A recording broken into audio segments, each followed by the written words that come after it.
Salut les amis du Ciné Club, nouvelle vidéo ciné rétro, les vidéos où l'on revient sur les grands films, les grandes sagas, les trilogies, des films qui nous ont marqués. Salut Andrés.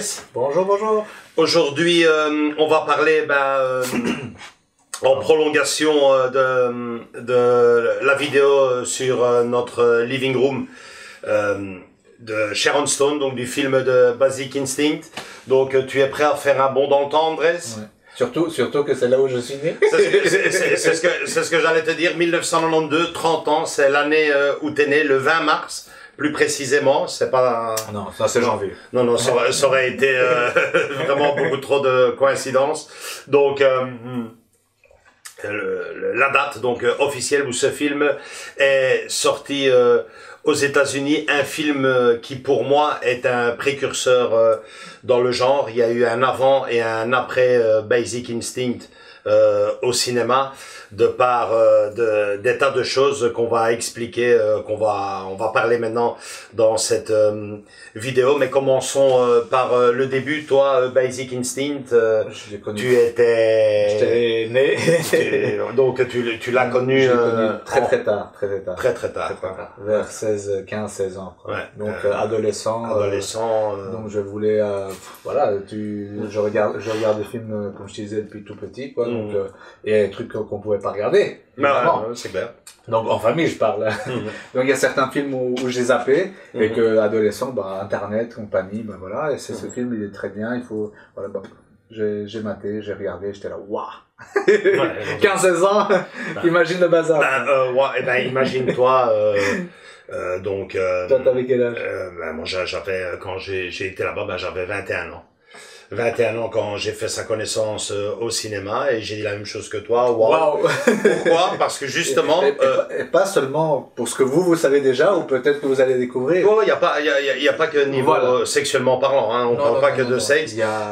Mais c'est wow, parce qu'on n'avait jamais vu ça à l'époque. Certes, dans un autre genre, enfin plus ou moins, on avait 9 semaines et demie, je pense, à l'époque, avec Kim Basinger. Mais là ici il y a eu quelque chose en plus, et donc on va commencer tout d'abord par la fiche technique de ce film. Quand je dis qu'il y aura un avant, enfin il y a eu un avant et un après, qu'il a été précurseur dans ce genre, dans son genre. Je pense qu'en parlant du casting, on va tout de suite comprendre pas mal de choses, parce que le réalisateur, donc, c'est Paul Verhoeven.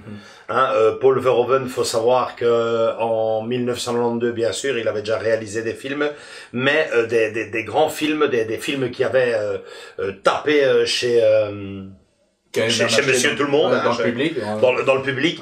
Mais il y en avait deux. Tu avais Robocop et Total Recall, déjà avec Sharon Stone. Donc après, c'est sûrement là qu'il a repéré, après Basic Instinct, tu vois bien la carte de visite de Paul Verhoeven, la suite, comme ce qu'elle est devenue. Même chose pour Sharon Stone, elle était toute jeune à l'époque. Sharon Stone, c'était justement Total Recall, jouant le rôle de l'épouse de Arnold Schwarzenegger, si je me souviens bien.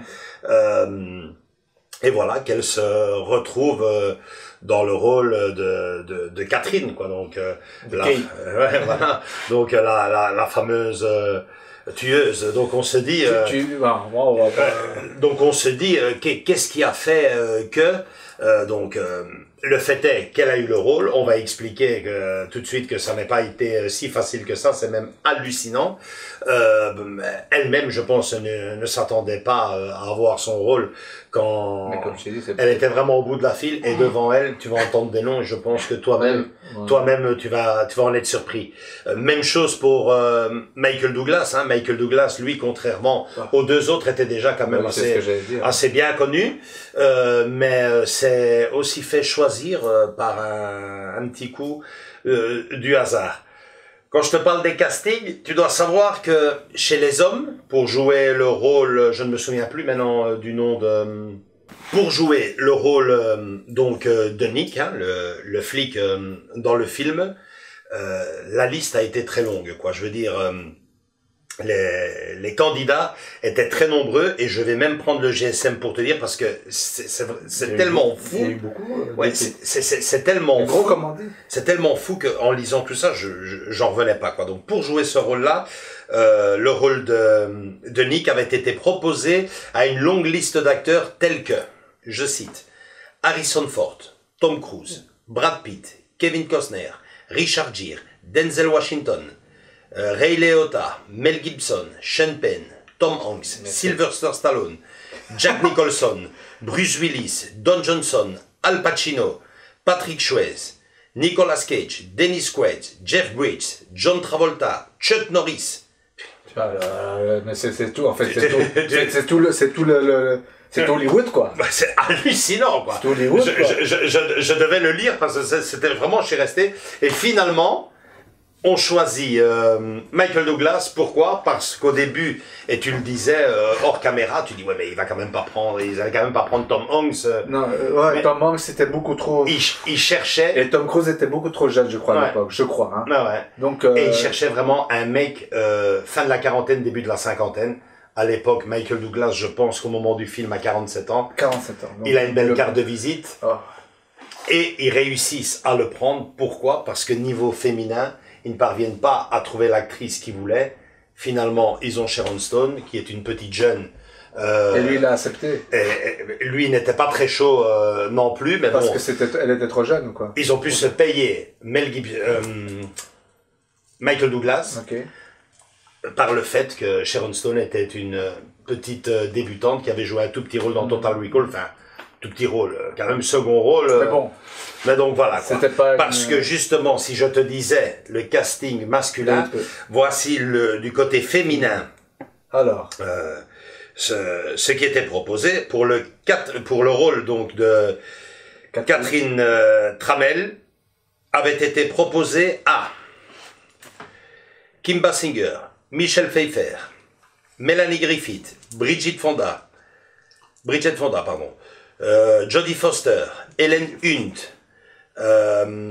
Jessica Parker, Julia Roberts, Meryl Streep, Meg Ryan, Kelly McGillis, et j'en avais vu encore une quelque part, oui, et Gina Davis.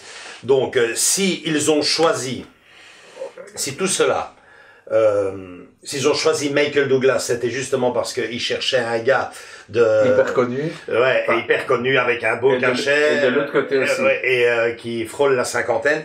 Ici, pour les femmes, s'ils ont choisi Sharon Stone, c'est tout simplement parce que tous les noms que je viens de te citer ont refusé le rôle à cause des scènes. Ah ouais, ils ont refusé, toutes refusées.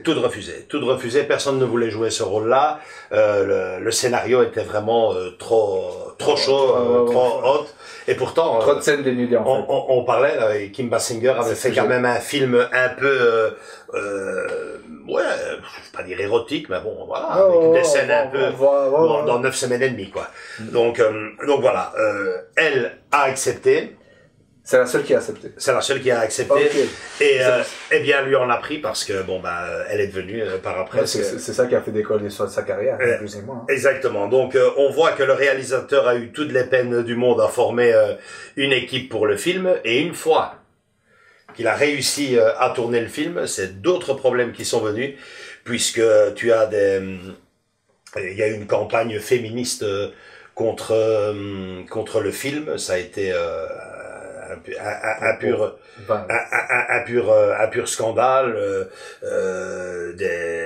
des remarques homophobes aussi, puisque tu sais qu'il y a quand même oui, il y a sa copine, enfin, on va parler comme, il y a sa copine, mais bon, c'est pas non plus choquant, enfin, à l'époque peut-être, mais alors maintenant, au jour d'aujourd'hui, si on veut faire ce film, ça sera pas faisable, quoi.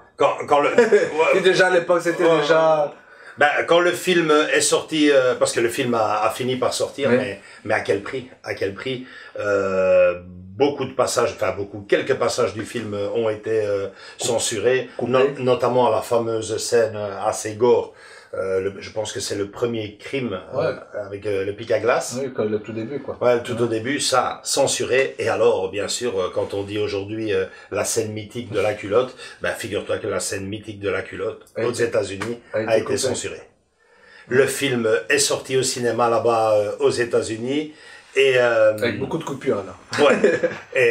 Et donc notre ami Paul Verhoeven en avait les larmes aux yeux, puisque c'était un énorme échec. Les sites spécialisés, enfin les revues, les journalistes spécialisés à l'époque avaient coté le film, tiens-toi bien, à du 3 sur 10. Wow. Du 3 sur 10, le film n'avait ni pied ni tête, c'était un film voyeur. Oui, ok, il y a cet aspect, allez, très sexuel, très, voilà, très, on voit beaucoup de scènes, voilà, assez hautes, comme on dit. Mais ils se sont arrêtés là, quoi. Mais ils se sont focalisés que sur ça, quoi. Quand tu regardes le scénario, il faut voir au-delà, quoi, mais c'est pas possible. Moi, même à l'époque, alors que j'étais jeune adolescent, 15-16 ans, moi, c'est le scénario qui m'avait scotché, quoi. T'es là, tu regardes, tu dis, ouais, il y a ça, ça, ça, mais après, il y a, oh, mais qu'est-ce qui s'est passé, mais qu'est-ce qui se passe? Et ça change, et il y a, il y a une, comment dire, une scène, plusieurs, enfin, il y a plusieurs fois où tu te dis, alors voilà, c'est bien, voilà, on l'a eu, et non! Tu vois, il y a plusieurs fois intensité, tu vois. C'est clair, c'est clair. Et ils se sont arrêtés juste à, il y a que du voyeurisme et une belle femme, pour les Américains, une chose était claire à l'époque, ça, c'est, le cinéma, le thriller à l'époque, le film, si tu veux, parce qu'on peut appeler ça aussi un film policier, un peu avec cette enquête policière. Ça s'arrêtait à l'époque. Il faut remettre le film dans son contexte. Alfred Hitchcock, hein, Le Silence des agneaux quand même. Il n'y a rien du tout de. Et alors, un superbe film aussi, Le Nom de la Rose. Mais là, tu reconnaîtras que... Oui, là, il y a... Mais c'est... Enfin, bref. Moi, je vais pas me... Enfin, si vous l'avez pas vu, allez le voir. Et ne vous arrêtez pas juste aux scènes...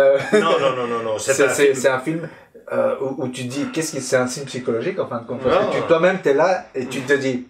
Qu'est-ce qui se passe ici? On a des indices à gauche, à droite. Et tu te dis... Est-ce que c'est elle ou c'est pas elle? Non, et bon, on va pas spoiler, mais bon, la majorité des gens qui voient cette vidéo ont vu le film. Je vais quand même pas dire la fin, mais c'est une question qu'on se pose. Toujours. Donc, voilà, le film a finalement débarqué en Europe, et là, enfin, le film a décollé, puisqu'il a ouvert le Festival de Cannes, je pense. Le film a... Sharon Stone a ébloui tout le monde de par sa beauté. Le film a plu. Le film, comme tu l'expliquais, a finalement été compris par l'autre côté de l'Atlantique. Le film a même été adoré. Certes, c'est pas des enfants que tu vas mettre ça, enfin des enfants. Non, il y a un âge, c'est clair. Mais je dis, mais ce film nous arrivait à l'époque, je me souviens, comme étant quasiment un film limite pornographique, quoi. Ah, chez vous. C'était quand j'y en plus il y a du sang, il y a du sexe. Moi, je veux dire, c'est pas de la vie, Oui, la première scène, enfin, ça débute par là, la scène du premier meurtre, est assez choquant, parce que tu vois, le gars en prend plein la gueule, comme on dit. Mais après, ça se calme, quoi, tu vois. Enfin, oui, il y a les meurtres après qui se succèdent, mais c'est pas non plus un film gore où tu te dis, ah, c'est massacre sur massacre sur massacre. Mais chez nous, je pense que chez nous, en Europe, on était beaucoup plus près que les Américains, parce qu'on avait déjà eu, avec notamment Almodovar, Matador, qui était sorti et qui était un peu dans le même genre, même si ici on passe un échelon au-dessus. Donc, on va continuer tout de suite, mais avant ça, on va vous envoyer la petite bande annonce du film, question de vous rappeler des beaux souvenirs. Je pense que le film, en tout cas, moi personnellement, à la majorité des gens avec qui je parle, l'ont déjà vu, l'ont déjà vu et ne s'arrête pas uniquement au cul, quoi. Donc voilà. There's no smoking in this building, Miss Trammell. What are you gonna do? Charge me with smoking? Would you tell us the nature of your relationship with Mr. Boz? I had sex with him for about a year and a half. You didn't feel anything for him, you just had sex with him for your book. In the beginning. Then I got to like what he did for me. Did you kill Mr. Boz, Miss Trammell? No, You like playing games, don't you? games are fun.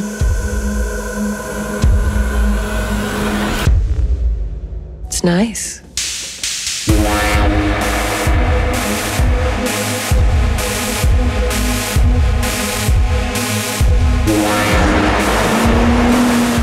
If you want to play, I can play. Everybody she plays with dies. She seduces people. She manipulates people. What's your new book about? A detective. He falls for the wrong woman. What happens? She kills him. She is screwing with your head. She's evil. She's brilliant.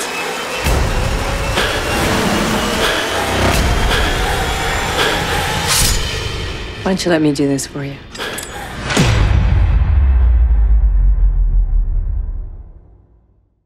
Voilà, donc vous l'aurez remarqué, superbe film, superbe musique. Je pense que la musique est de Jerry Goldsmith, je pense. Il y a moyen. Je pense C'est très calme. Elle est superbe. Et bon, plein de clins d'œil aussi au film, hein. Notamment les cinéphiles l'auront remarqué directement, notamment cette scène-ci, cette robe-ci. C'est un clin d'œil direct au monde d'Alfred Hitchcock en général, hein, même plusieurs scènes du film. Et donc, je pense, comment il s'appelait encore ce film, Sueur froide, Vertigo. En particulier. Donc, le film a super bien marché, le film a décollé, niveau budget, il a crevé le plafond, je pense qu'il a triplé les gains. Et niveau récompense, là, tu vois, évidemment, si les Oscars, Golden Globe, si tu ne commandes pas aux États-Unis, on le disait là tantôt, aux États-Unis, il s'est cassé les dents. Je crois que c'est juste parce que... Mais l'actrice, tout a tourné énormément autour de l'actrice. Sharon Stone a été nominée pour les Golden Globes comme meilleure actrice. Elle a fini par recevoir une récompense, je pense que c'était les MTV, vraiment rien à voir avec Ouais. Mais bon, elle a été reconnue, elle a ébloui. Elle s'est fait connaître. Ouais, elle a ébloui le Festival de Cannes. Et puis, quand je vous disais que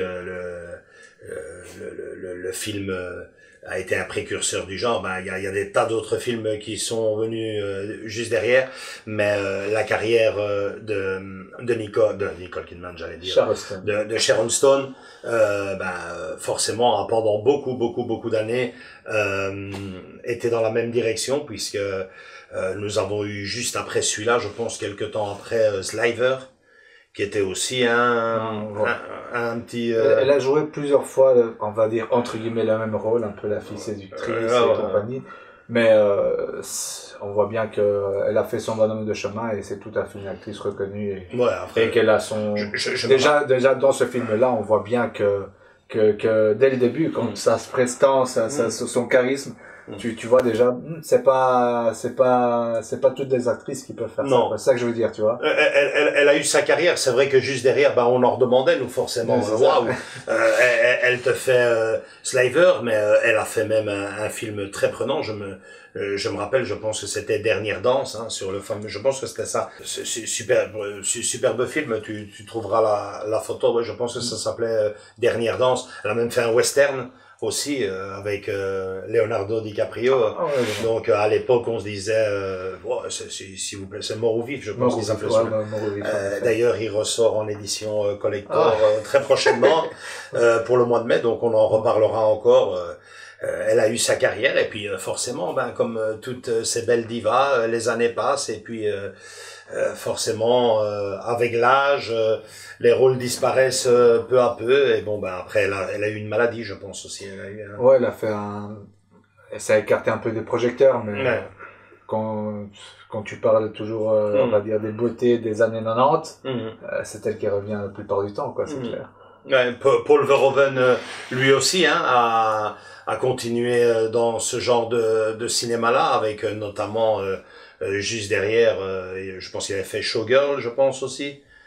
Showgirl, le film français avec Isabelle Huppert. Dernièrement ici Benedetta. Black Book, bien sûr, avec Iris Van Houten. Et toujours dans la vie. Depuis lors, c'est plus fort que lui, il doit déshabiller les filles. Même Holoman. Dans un autre genre, mais même là, il y a toujours ces petites scènes. Il aime ça, et juste avant Basic Instinct, il ne faisait pas ça, quoi. Robocop et...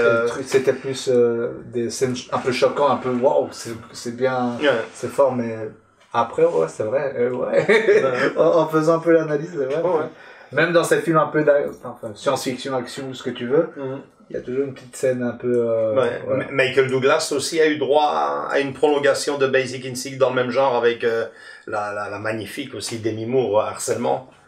Ça a été... Mais bon, je veux dire que le film lui-même a été, je le disais au début de la vidéo, un précurseur dans le genre, parce que juste derrière Basic Instinct, il y a tous ces titres-là que je viens de citer, dans le même genre, le fameux thriller érotique, et même par après plus loin, quoi, avec d'autres films qui là dépassaient les bornes et rentraient carrément dans le porno, quoi. Là c'est clair. Là c'est vraiment des scènes un peu, on va dire. Allez, c'est le personnage qui est comme ça. Donc c'est une fille milliardaire. Elle va pas se refuser, tu vois, elle va pas, voilà. Donc elle profite de la vie, si on peut le dire comme ça, voilà. Et elle est très jolie. Elle est très jolie. Et tu te diras mais non, dans la vraie vie c'est pas comme ça. Tu serais étonné, quoi. Le monde, voilà. Mais donc c'est ça, c'est le personnage qui fait que c'est le rôle qu'elle joue qui fait que les scènes soient telles comme ça, aussi crues, quoi, comme on dit, quoi. Simplement, quoi. Mais bon, voilà, quoi. Je pense que sur Basic Instinct qui fête cette année ses 30 ans, on a plus ou moins tout dit. Le reste, c'est à vous de le découvrir ou à le redécouvrir en voyant le film, mais on ne pouvait pas se quitter à finir cette vidéo sans parler de cette fameuse scène et de la fameuse question, qu'est-ce qui s'est passé avec cette scène-ci? Qu'est-ce qui s'est réellement passé? Aujourd'hui, on en sait un peu plus. Moi, je sais pas. Raconte-nous. On en sait un peu plus. Il y a deux versions, celle de l'actrice, celle du réalisateur. Pour l'actrice, de ses mots à elle, le réalisateur lui aurait demandé pour la scène de retirer sa culotte dû à un problème d'image, de photographie. Donc ça ressortait, ça le dérangeait. Attends, quand elle était là? Ouais. Okay. Juste avant la scène, juste avant la scène, il faudrait que tu retires ta culotte parce que ça me dérange dans mon plan. Là, ça passe déjà moyen. Tu sais pourquoi? Non, mais voilà comme... Voilà, comme ça, tu sais. Parce que quand tu vois l'inspecteur et son pote arriver chez elle, elle dit, je vais m'habiller, je reviens. Tu te rappelles? Alors le gars, ils sont en train de voir, voilà, regarde. Enfin bref, à un moment donné, Michael Douglas va dans la chambre, et la fille, elle enfile sa robe, et elle n'a pas de culotte en fait. C'est possible. Dans cette scène. Mais bon, tu sais comment ça va au cinéma. Des fois, tu filmes une scène et 3 jours après, tu filmes l'autre. Il faut pas ça dans l'ordre. Mais bon, ça, c'est ce qu'elle aurait dit. Le gars en aurait profité et aurait fait le plan que le monde entier connaît. Elle aurait été très fâchée. Elle l'aurait même giflé. Ça, c'est la version Sharon Stone. La version du réalisateur, donc la version Paul Verhoeven, est tout autre. Il était prêt, avec sa caméra, prêt à filmer la scène. Quand Sharon Stone s'est approché de lui, il lui aurait dit, voilà, j'ai un petit cadeau pour toi, pour la scène, et lui aurait mis sa petite culotte en poche. Alors, qui croire moi, je veux pas être... donc, mais bon, si vous avez regardé le film, et vous allez peut-être... vous avez remarqué, je te dis, quand elle met sa robe, elle ne porte pas de culotte. Ouais, mais bon, Tu vas me dire, mais il faut être logique, hein, quand tu passes d'une scène à l'autre, même si tu n'avais pas de culotte, pourquoi maintenant t'en as une, tu vois? Des faux raccords, comme on dit, hein. Ou t'as un t-shirt noir et maintenant t'as un t-shirt blanc. Mais je pense qu'avec les tournages, tu sais, ils tournent peut-être dans 3 jours avant, ils auraient tourné la scène là où elle met. Mais bon, après, c'est pas bête ce que tu dis. Déjà dans la scène, on voit qu'elle porte pas de soutien-gorge, mais pourquoi elle porte pas? Voilà, on va peut-être conclure là-dessus. Hein. Je pense que c'est une bonne conclusion. Un bon anniversaire à ce film. Moi personnellement, je resterai avec. Je terminerai cette vidéo avec mon anecdote personnelle sur le film. À l'époque, il n'y avait pas Internet. Hein, on se fiait simplement de. Et tu peux me dire, juste, tu pourrais m'envoyer, c'est quoi l'affiche de l'époque, parce qu'il y en a plusieurs, donc... Non, je te l'enverrai, tu peux la mettre. Parce que du coup, tu vois, tu te dis, tu vas au cinéma, tu dis, mais c'est quoi ça, Basic Instinct, tu connais, tu vois, tu te fiais toujours à l'affiche, quoi. Donc, toi, c'est qui t'a dit, ou qu'est-ce qui t'a fait aller voir ce film, toi, à l'époque? Ouais, non, c'est la publicité, hein, c'est la publicité, les arrêts d'autobus, les stations de train. Et ça disait quoi, à l'époque? Non, tu vois, il y a Basic Instinct, le sulfureux thriller de Paul Verhoeven, le sulfureux, et bon, j'ai été au cinéma, donc j'ai vu ce film. Je savais que c'était sulfureux, mais bon, comme on disait au début de la vidéo, pour moi, ça a été une surprise, quoi. Je connaissais pas ça. Et la petite histoire dira que en rentrant, j'ai téléphoné au frangin. S'il voit la vidéo, il s'en rappellera. Je dis, je viens d'aller voir, enfin le lendemain, parce que j'avais été voir la séance du soir. C'était un film qui passait assez tard à l'époque.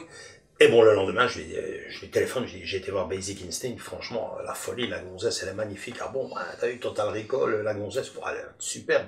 Tu vois le film, c'est pas vrai. Et la semaine d'après, j'ai été de nouveau avec eux. Donc voilà, avant de conclure cette vidéo, à défaut, pour un anniversaire, à défaut d'avoir un gâteau avec des bougies, on aura quand même ici, quelques secondes, toutes les éditions DVD, qui sont sortis du DVD en passant par le Blu-ray, le 4K, tout ce qui est sorti. Donc on en parle tout de suite, je vais les chercher et on se retrouve pour la conclusion de cette vidéo avec les galettes du film. Voilà, les éditions, les fameuses éditions, de mémoire, il m'en manque 2. En fait, il m'en manque pas vraiment puisque j'ai le format, c'est exactement les mêmes. Mais tout au début, format jaquette amarrée, donc DVD, le classique avec la pochette dedans, le DVD tout bête de Basic Instinct, donc je l'avais acheté. Mais bon, ensuite il y a une très belle édition qui est sortie, c'est celle-ci. Donc j'ai balancé l'autre puisque c'est exactement la même. Mais il y avait un deuxième DVD ici, donc pour moi l'achat était indispensable. Donc il y avait 2 DVD, format un peu livret, superbe.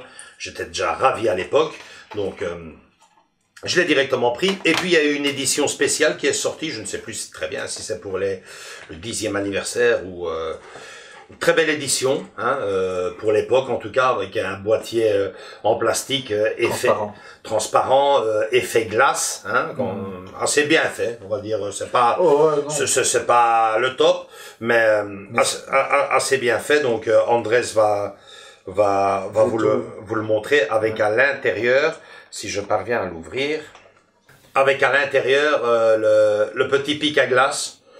C'est pas vraiment du métal, hein, c'est en plastique, mais bon, c'est un petit clin d'œil.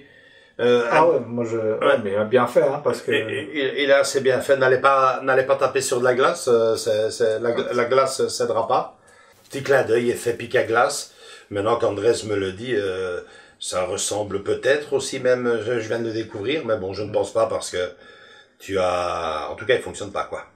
Donc, voilà. Et puis alors, il y a la haute définition qui est arrivée, bizarrement, l'édition Blu-ray 4K qu'on vous a déjà présenté, petite suggestion, là, on vous le montre tout à fait comme il faut. Et là, à l'intérieur, vous avez le film en Blu-ray, le film en 4K et je pense que c'est les bonus en Blu-ray. Donc, c'est ce qui existe aujourd'hui sur ce superbe film qui fête ses 30 ans. J'attendais un peu plus quand même hein, pour ce 30e anniversaire. Est-ce que Comme tu l'as dit, c'est au mois de mars. Donc... Au mois de mars. Mais c'est vrai que là, maintenant, à longueur de vue, il n'y a rien qui est prévu. Et bizarrement, ils ont été sortir le 4K. Ben, un an avant. Un an avant le 30e anniversaire. Je ne comprends pas bien l'intérêt. Et il n'y avait pas du tout anniversary ou quoi que ce soit sur la pochette. Non, peut-être. Non, il n'y avait pas, je me rappelle bien.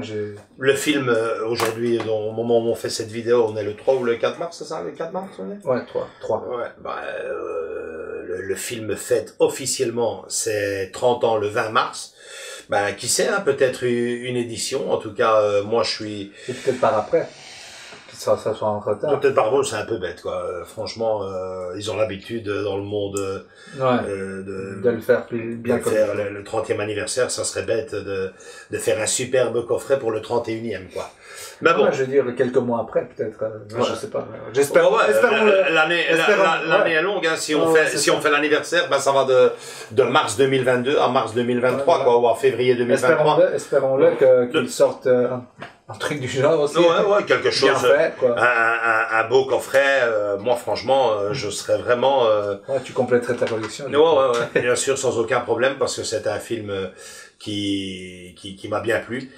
Et donc voilà. Hein, pour terminer, ben, je vais laisser une petite perle. Je vais te laisser Andrés filmer avec la dernière image. Ben, figure-toi que j'ai encore le ticket de cinéma de ce film, donc je pense que c'est un superbe clin d'œil pour finir cette vidéo que de filmer le ticket avec lequel t'as entré du film qui a troublé le monde entier. Voilà. Et qui continuera à troubler le monde entier quand ils le verront. Non, ouais, qu'ils le verront. Et pour moi, il n'a jamais été autant d'actualité parce que c'est un film que mes enfants, je vais pas dire me demandent, mais ils se demandent. C'est quoi? Pour que papa achète une telle pièce. Ça doit vraiment être un monument, quoi, ce film-là. Donc, je vais leur faire découvrir, ils sont en âge. Plus que moi, j'ai découvert à 16 ans, à 16, 15. Donc, Et moi, je me ferai un plaisir de revoir Catherine. Voilà, c'est tout pour cette vidéo. Si elle vous a plu, un gros like. C'est tout aussi pour l'anniversaire de Basic Instinct, c'est fini. 2 vidéos quand même, elle le méritait bien, aussi bien la pièce que le film en lui-même. Venez nous rejoindre dans nos différents réseaux sociaux, Facebook et Instagram, et surtout, venez continuer à vous abonner, activer la petite cloche, c'est la meilleure façon de ne pas rater nos prochaines vidéos qui arrivent très bientôt. Continuez à agrandir la famille, on vous attend tous et toutes les bras grands ouverts. Gros bisous, à bientôt, ciao. Ciao.